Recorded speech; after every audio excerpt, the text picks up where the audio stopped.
So let's look at Tom Green. So he was at, where is this, in England? And 33 players. All right, cool. Just wanted to give it a little peep real quick. Tom Green, let's take a look at his Green Tide. So right off the bat, we have Captain Badrukk. Like I said, he's on every list. Beastboss on Squigasaur, Nobz on Smash the Squig, and the Warboss with Follow Me, lads. So it's a very similar list, and this is actually what's this week's top performing lists are actually looking like. They're bringing back the Beastboss on Squigasaur, but you can see he actually doesn't have Edwappa's Kill Choppa on this one. He does have it on the Nobz on Smash Squig, which is my personal preferred way to run Edwappa. But, you know, he still has Follow Me Lads on this list too, but he has it on the Warboss instead.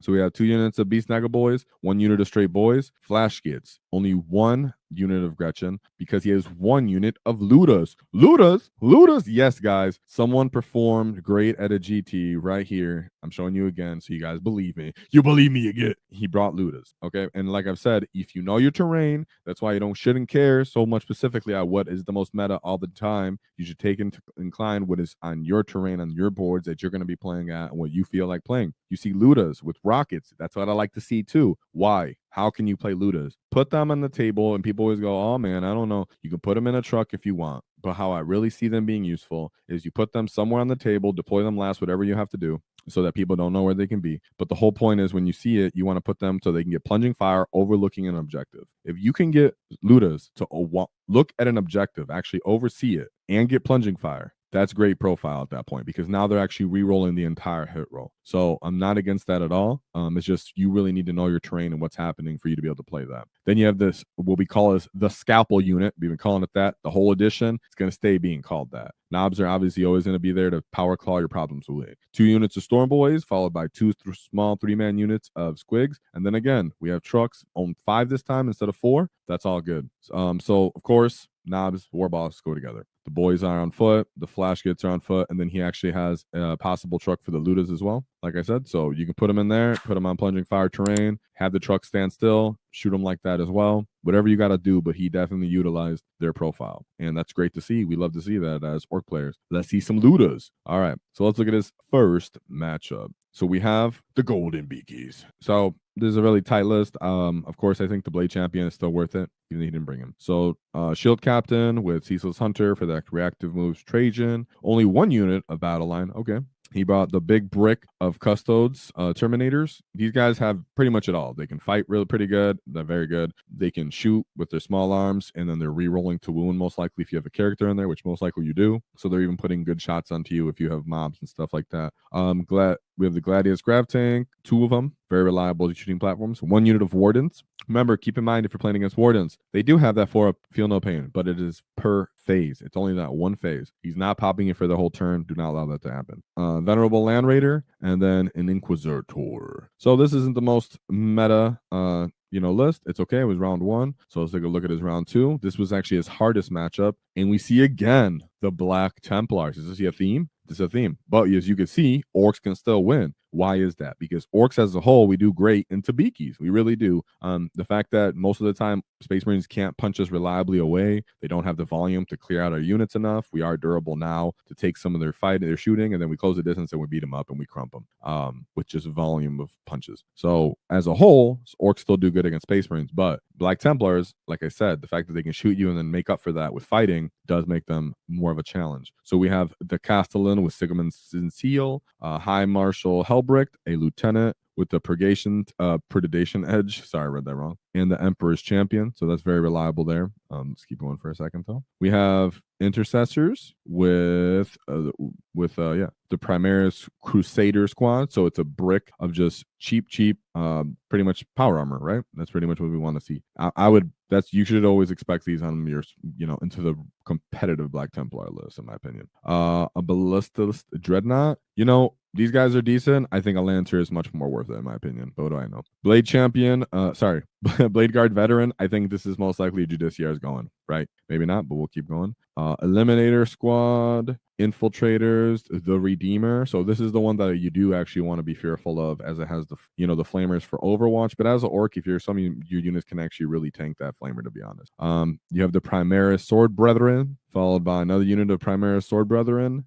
Redemptor Dreadnoughts, excellent in Black Templars, and then 1 assassin. So this is very much I think, not, it's not really missing much. I don't think the Ballistus Dread is better than the the Lancer in my opinion, but he does have, and he's a bit heavy on characters, but that's good. Actually, not really. I think I take that back. This is actually a quite good list. I'm gonna look up real quick on what that enhancement is because I forgot it off the top of my head. Sometimes I get a little brain fart. So we have, improved strength and armor penetration. And you get add 1 to the characteristics of the bearer in this weapon as well. So that's Sigismund's Seal, or the Predation Edge, sorry. And then Sigismund's Seal is, oh no, that's what it is. Yeah. Improve the attack characteristics of the bearer melee by 1. And when it's leading the unit, successful and modified hit rolls, 5+ scores to hit a critical. Okay, so he's bringing more reliable fighting as well. So like I said, that's what Space Marines want. They want that capability to throttle and melee as well as shoot you with the great Space Marine data sheets. Okay, so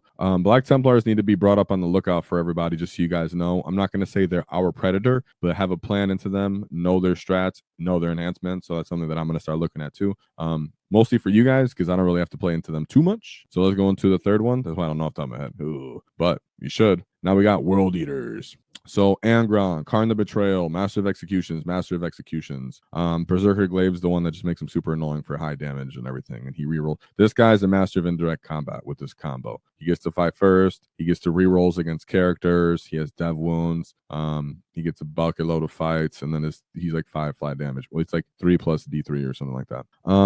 Or D3 plus 2 or something. So we have Jackals, Khorne Berserkers. The Jackals have that Feel No Pain. Do you have a Demon Prince on this list? No. Okay. This is not the most competitive version of World Eaters, to be honest, but we would look at it real quick. Khorne Berserkers, so just 2 big units, and then 1 5-man unit, another 5-man unit. So 2 big. This is just a bunch of Khorne Berserkers. I like it thematically. It's just not the most devastating list of World Eaters, but it's a very World Eaters thematic list. 2 Rhinos, 2 units of Exalted 8-bound, and then World Eaters Forge Fiend. I very much think the Mauler Fiend's actually better, just my opinion. The World Eaters Mauler Fiend is actually excellent. So this is just a straight up thematic fun World Eaters list, I'm going to call it. I'm sure the player was trying very hard, but it's not, going to blow anybody's socks off, and he put up 100 points against that. We'll put up his last, 81 points, and so that he played, and he was against another Orc player. Whoa! So it was green on green tide action. So let's take a look at this Orc player's list. So he has a Beastboss with super cyborg body, a Warboss, and a Warboss in mega armor. And then we got only 1 enhancement too. You seen that? And it's super cyborg body. Wow. So we got Beastboss, boys,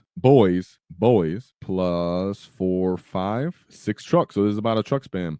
Burner Boys, Def Cop is making their way again. Burner Boys, shout out to the Burner Boys. 3 units of Gretchen, 1 unit of Mega Knobs, but they do have the power claws and the custom shooters. Not my favorite. 2 mech guns, Rocket Truck Squig Buggies. I personally, I think they're totally playable. They're not bad at all. Most people have great success with them. I tend to not, but that's just me. But I think they're totally viable. And then the trifecta of the scoring potential for Orcs: 2 units Storm Boys plus 1 War Biker unit. This is different. It doesn't have, the what I would call a scalpel unit for Nobz. You would think you might want some more of those. It just uses the Mega Nobz for that. And the Warboss, I think that's just not enough attacks. And then the Burner Boys don't really have anything to support or follow up with, but he's pretty much just running a different version of Truck Spam. And then a bunch of different boys. And then the Warboss, just going in there with some boys and a Beastboss. So really not that many characters. Overall, like, it wasn't a bad list because, like he said, it goes. It has 6 trucks. It's Orc Truck Spam. We've known that to be a viable type of list. It's just ran a different way, but good job to Tom for winning the battle of the green. So we got Eldar as the final matchup. So we got, is this? Okay, I thought it was Yanari. I was like, all right, so we got Death Gesture, Farseer, Spear Seer, the Rinkan, and Warlock, Sky Seer. Rangers, Skyweavers, support. Okay. Swooping Hawks and Wraith Guard with the Wraith Cannons. Am I missing something, or are the Wraith Cannon like the new meta? I don't think it is, but we've seen that twice today. This is just a bunch of small scoring units, as he's hoping he can just blast you off the table with a little bit of reliable guns he have with this. I call it a little bit of because it's just not as many guns as we're used to seeing. He does have the Incarn, of course, like we talk about, but as a whole, orcs aren't going to have a problem with this, because when any of our small chaffy type units go to fight any of these units, even if we're slightly diminished, we have the capability to just outright kill them. But they do have, their haywire cannons from their Skyweavers. They do have their support weapons, but it's just not like enough volume of shots really to just erase the orcs, which means when we do close that distance with our diminished units, we're still going to kill them. So great job by Tom getting second place at the Brighton 40K tournament.